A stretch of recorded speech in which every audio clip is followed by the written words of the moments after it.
J'ai suivi des programmes, c'était des labyrinthes. J'ai suivi des formations, c'était du gruyère. Mais comment voulez-vous qu'un élève réussisse son cours en ligne avec des formations comme ça? Alors si vous êtes formateur, on va déjouer ensemble tous ces pièges tout de suite. On va créer une formation structurée. La base, Steph, on commence par quoi? Parce que ça m'a l'air d'être un boulot de titan, ton truc. Non, pas du tout. Tu vas voir, pas du tout. Le point de départ pour toi, c'est d'essayer de mettre en place un brainstorming. C'est-à-dire que tu vas te réunir avec toi-même, au calme, dans un endroit où tu vas pouvoir réfléchir tranquillement, parce que ton objectif, ça va être de prendre des notes, des idées. D'abord, il va falloir réunir tes idées. Alors, tu prends un stylo, un papier, et puis tu notes. Alors, tu notes en long, en hauteur, en diagonale, dans ce que tu veux. Tu notes dans tous les sens, mais ça doit être absolument un gros foutoir. C'est l'objectif. Tu notes tout ce qui te passe par la tête. Et les idées, ça va vite.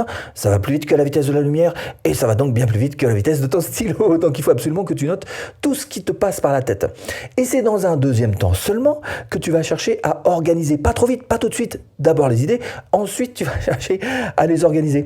En sachant que c'est vrai, organiser des idées, ça peut prendre un petit peu de temps.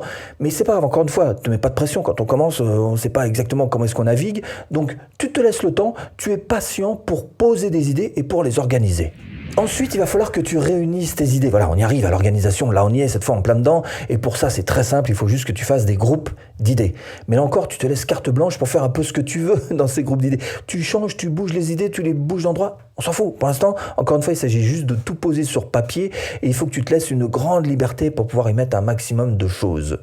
Et plus ça va, moins on avance sur des sables mouvants, et plus on organise les choses. Et là, maintenant, au stade où tu en es, tu dois être capable d'écrire un plan, un petit peu comme un sommaire, les chapitres d'un livre. C'est pareil, ça fonctionne exactement pareil. Chapitre, sauf que nous, on appelle ça module en formation, et sous-chapitre, on appelle ça des leçons, et tout ça dans une formation globale. Par exemple, tu fais une formation sur le tennis, tu vas faire forcément un chapitre sur le coup droit, et donc une leçon sur la préparation au coup droit, une leçon sur la frappe au coup droit et une leçon sur l'accompagnement au coup droit. Donc là, tu as bien disséqué les choses. Alors, te focalise pas trop sur la longueur des leçons, des chapitres, tout ça, ça peut être très inégal. Par exemple, si tu fais un chapitre sur l'amorti, peut-être que ça va te prendre 3 leçons, alors qu'un chapitre sur le revers, ça va t'en prendre 15. Mais là, encore une fois, tu cherches pas à égaliser les choses. Non. Ton objectif, c'est de faire en sorte que ton élève avance le plus vite possible. Bon, et c'est tout, parce qu'au niveau de l'organisation, moi, je suis pas trop fort quand même. Non, c'est pas tout, il y a encore des choses à faire. On va continuer ce briefing avec toi-même. Donc les idées, les groupes, le plan, et on avance. Là, tu peux commencer à réfléchir un petit peu quel type de cours tu vas mettre en place. En gros, pour simplifier, il y en a 3. Le premier, c'est le face cam, face caméra, là, comme là. Pareil, voilà, tu parles face à la caméra. Le deuxième, c'est d'y ajouter des visuels. Alors, ça peut être des diapos, tout simplement, qui vont venir donc appuyer tes propos, ou qui vont simplement être une suite, une liste à puces. Une liste à puces que tu pourras développer à chaque fois sur chacune des phrases qui seront marquées, par exemple, sur ta diapo. Donc ça, c'est une deuxième possibilité. Et puis la troisième, elle est importante aussi, c'est de pouvoir faire des démos, démontrer. Alors ça va te permettre d'avoir un petit peu de crédibilité, puis ça va surtout permettre à tes apprenants d'apprendre beaucoup plus facilement s'ils ont des choses qui sont montrées concrètement sur les vidéos que tu vas faire. Alors évidemment, le mieux, c'est même carrément de pouvoir mixer les trois. C'est-à-dire en fait un peu de face cam de temps en temps, un peu de visuel à la place, ou un petit peu des deux, ton visuel avec toi dans un face cam, et puis de temps en temps passer aux démos. Alors si c'est du tennis, encore une fois, effectivement, voir quelqu'un qui fait un coup droit parfait et chercher à le représenter visuellement, mais aussi en le découpant, en arrêtant, en faisant des arrêts sur image, etc. Tu te rends bien compte que ça a une véritable valeur pour ton apprenant. Puisqu'on est dans la structure, parlons-en justement, pour te simplifier, il y a 3 manières de délivrer ton contenu. Ce que tu peux faire, c'est de l'étape par étape. Évidemment, c'est le plus simple, le plus classique, le plus connu. Donc tu pars d'un point A pour arriver à un point B que tu décomposes donc en étapes. Mais l'inverse peut être aussi très intéressant pour certains cours particuliers. Par exemple, partir du point B pour arriver au point A. Là, ça explique quelquefois les choses de manière beaucoup plus claire. Tu déconstruis une action. Autre chose que tu peux faire, c'est la deuxième possibilité, c'est de faire du par semaine, par exemple. Si tu fais une formation sur le tennis, tu peux très bien faire une première semaine de ta formation qui va être axée sur le service, la deuxième semaine qui va être axée sur le coup droit. Bref, tu crées un genre de ligne temporelle que la personne va suivre.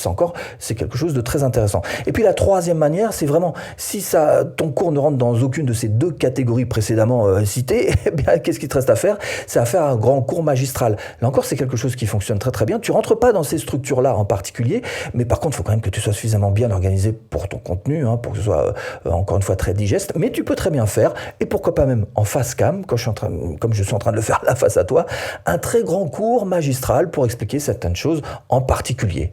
Autre chose, mais cette fois-ci plus en ce qui concerne la structure même de tes leçons, tu peux les structurer en 3 parties. Tu peux très bien commencer ta leçon par le pourquoi. Pourquoi est-ce que c'est important de faire ceci, cela? Juste après, tu vas continuer par le quoi. Parce que tu vas avoir tel ou tel bénéfice.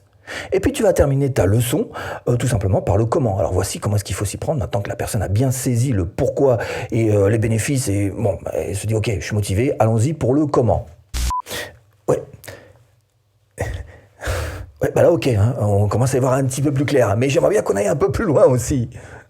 Ah bah tu peux, évidemment tu peux. Tu peux t'appuyer sur tout un tas de ressources qui vont venir carrément enrichir ta formation. Alors il y en a quelques-unes qui sont intéressantes, je t'en cite quelques-unes pêle-mêle. Le quiz. Le quiz, c'est un genre d'examen que tu peux mettre carrément en fin de leçon pour voir si la personne a bien suivi la leçon, si elle a bien tout appris. Et tu peux même, si tu es un prof super sévère, bloquer la personne si jamais elle ne trouve pas les bonnes réponses. Le bloquer et l'empêcher d'avancer dans ta formation. Tu peux le bloquer là. Voilà. Donc ça l'oblige effectivement à bien comprendre ce que tu as dit, ce que tu as fait, jusqu'à ce qu'il trouve la bonne réponse. Ou que mort s'en suive. Le carnet d'adresses, le toujours très apprécié carnet d'adresses, Vous proposez tout simplement vos adresses perso. Alors par exemple, dans une formation, j'ai proposé le lien de la transcriptrice qui me fait mes transcriptions de vidéos YouTube. Ça fait extrêmement plaisir évidemment aux élèves, ça les aide. Puis la transcriptrice, elle est contente parce qu'elle a plein de travail en plus. Elle est contente. Le plan d'action. Alors ça, chez moi, c'est systématique. Il y a toujours un plan d'action qui permet à la personne, avant de passer à la leçon suivante, c'est bien l'objectif. Alors la personne doit absolument donc mettre en place ce qu'elle a appris dans la vidéo qu'elle vient juste de voir. On passe à l'action. En plus, en général, c'est plus digeste pour la personne qui, petit bout par petit bout, est en train de construire son château. Et quand elle arrive à la fin de la formation, elle dit « Oh, il est beau mon château. Là, j'ai fait quelque chose de concret. » Des liens, vous pouvez rajouter des liens à vos leçons évidemment. Alors ce que vous pouvez faire aussi, c'est rajouter des liens, vos propres liens d'affiliation. Attention quand même de bien le signaler, de rester quand même dans une certaine éthique et de faire en sorte que malgré tout ce soit quelque chose d'utile pour vos élèves, parce que il s'agit pas non plus de vous mettre mal avec vos élèves, tout ça pour un simple lien d'affiliation. Donc faites-le avec raison, avec raison.